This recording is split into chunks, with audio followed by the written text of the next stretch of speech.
This is a bad LCD. What's happening, everybody? Kyle here from TTOParts, and I've got another Videojet printer to take care of. This one comes in from a customer. Let's open up and see what we've got. Oh, touchscreen.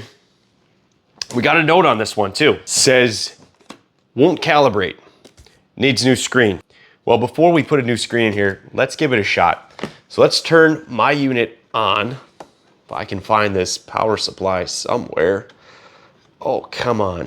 There it is. Found the spot. Our screen's up and running, so what I'm gonna do, slide mine off, put the customers on. Test this out. Let's see if it really won't calibrate. Let's see where. All right, so he recognized that.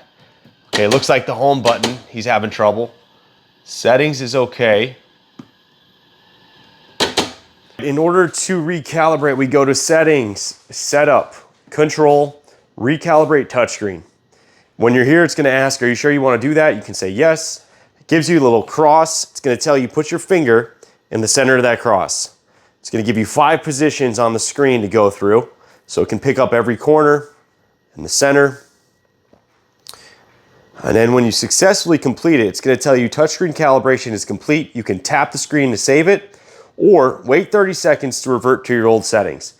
Gives you a little counter here. We're gonna save that and good to go. Now it started the process over, which means the customer was right. Won't recalibrate. I think it does need a new screen. Easy to do, couple steps, watch me do it. I'm getting my tools ready right now. Don't forget to like, don't forget to subscribe to this channel. It helps with the algorithm. We appreciate it. We're gonna start off with our 2.5mm Allen key. And what we need to do is take off these M3 screws.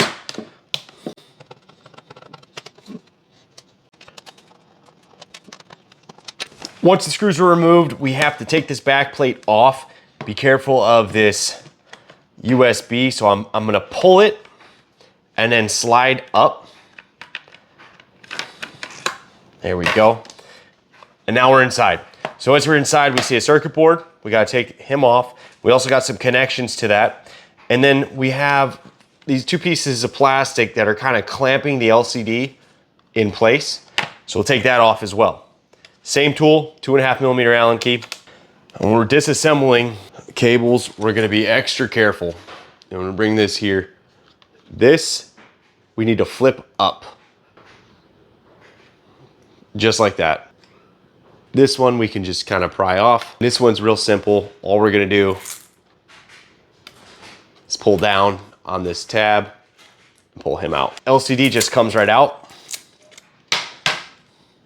And that's that, time to replace. There's the replacement. It comes with a protective film on top. So we gotta make sure we pull that off.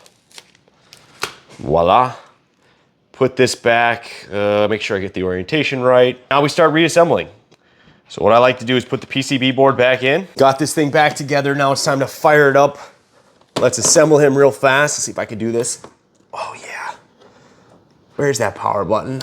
Oh. So far, so good. Moment of truth. Now, if you remember, we had trouble with the home button before, so it was kind of this side of the screen.